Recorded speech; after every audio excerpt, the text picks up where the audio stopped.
So the top job of the U.S. military under my watch, I'm not also going to be on the one-sided receiving end of a war that we refuse to wake up and see. And we are on the receiving end of a one-sided opium war in this country. That's how we actually solve the problem. The wall has not been enough. We have to use the military to seal the border. I've heard that you're going to consider a military assault on Mexican drug cartels.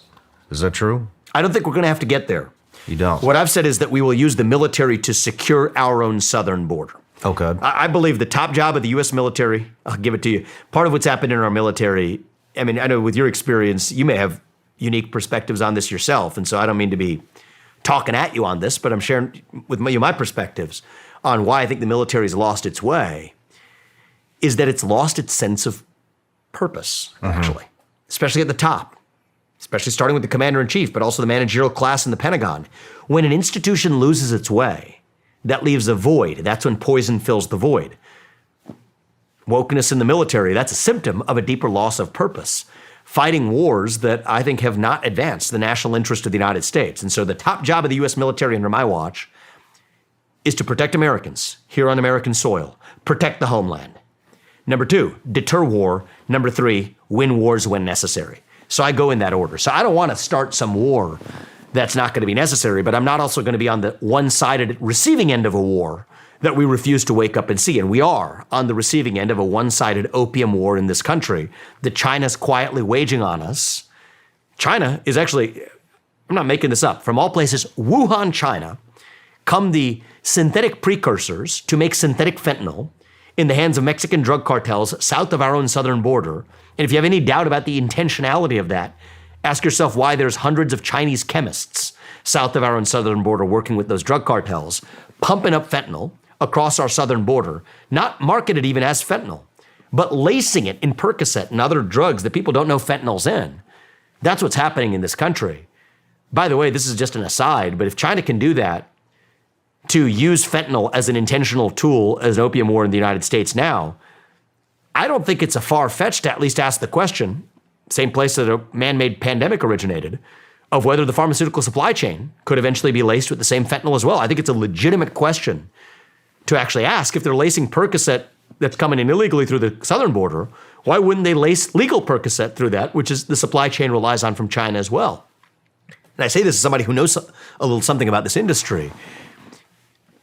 As we know, what begins as a conspiracy theory originally becomes a prediction of reality tomorrow. I think we have to be asking these questions. What I've said is that, no, I do not want to be on the side of a one-sided war that's being fought where we refuse to acknowledge it. But I want to be smart about this. Here's how we're going to do it.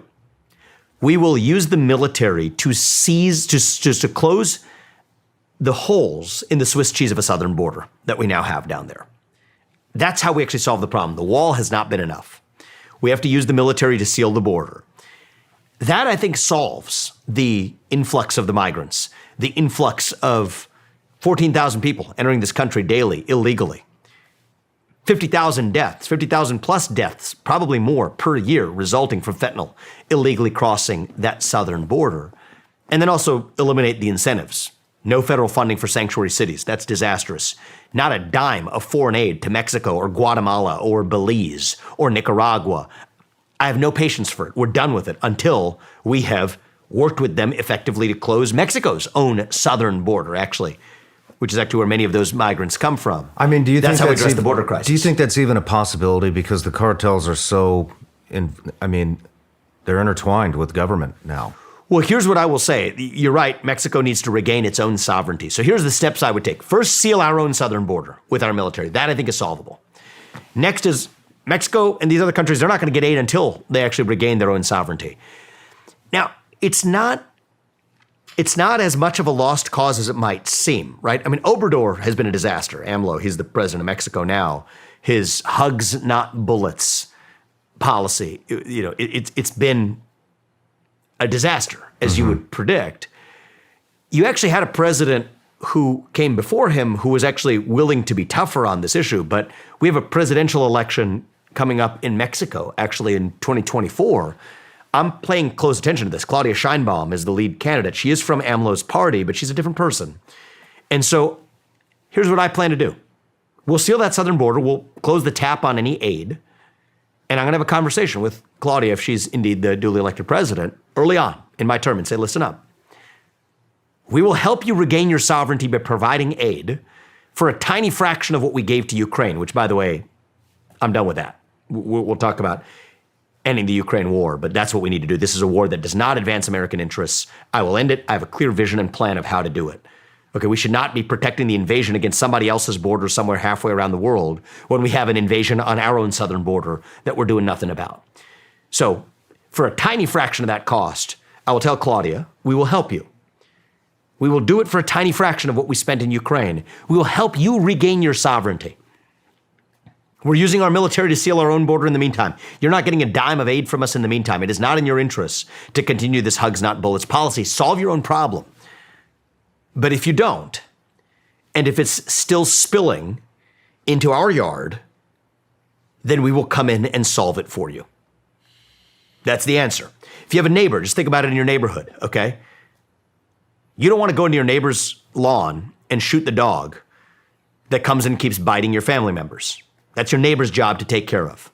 But if you have a dog that daily comes over, a rabid dog that's biting your own family members, then you show up when that dog is about to come over and you shoot it and you bring it to its end. That's how you solve it. First, you build the fence. Make sure the dog doesn't come over. I will take that step even sooner than shooting the dog. But if that dog is still coming through that fence and biting my family members, yes, I will take over and go over in there with whatever gun of a size needed to get the job done and put that dog to its end. So I refuse to be on the receiving end of a one-sided war, but I don't think we're going to have to use our military over it because we will make sure that Mexico solves its own problem. I have full confidence they will. I think Claudia Sheinbaum will have an incentive to regain her sovereignty in a way that AMLO did not have a spine to do. But it's going to take a president with a spine to see that through, and that's what I'm bringing to the table. You really think that Mexico can take care of their own problem? They can still, if we with aid. I mean, with a tiny fraction of what we've given. I mean, think about what we've given. This clown in Eastern Europe really can't even account for what we've given him. I mean, Abrams tanks. We're talking about how many javelins we've given. This is for a fraction of what we've armed Zelensky with. Yes, I do think it is still possible for Mexico to get this job done.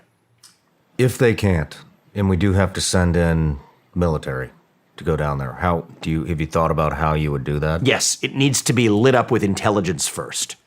So the problem is the NSA has completely abandoned any intelligence operation south of our own border, wasting intelligence resources in the Middle East that I think are a far poorer use of our resources. So if Trump was able to do it to ISIS, that was a far harder challenge. I think my challenge in doing it to the Mexican drug cartels would be much easier than